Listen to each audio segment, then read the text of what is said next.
Kasi papakita ko lang. Papakita ko yung buko na shinake ko. Ayan. So, yung buko ay wala na pong tubig kasi ninom ni tita. Then, initak-itak ko and then nilagyan ko ng strawberry milk condensed.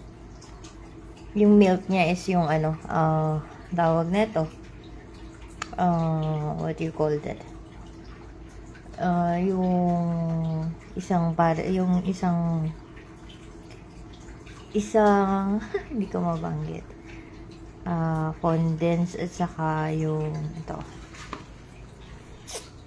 Ang hirap banditin. Ipop. So, yan. So, ayan po.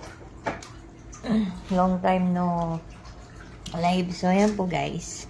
Magandang gabi po. So, meron na akong parang ice cream or dessert. Ayan po. Bye-bye. Last nilagyan ko siya ng ice. So, ayan po. Magandang gabi. Kain po tayo. Babush!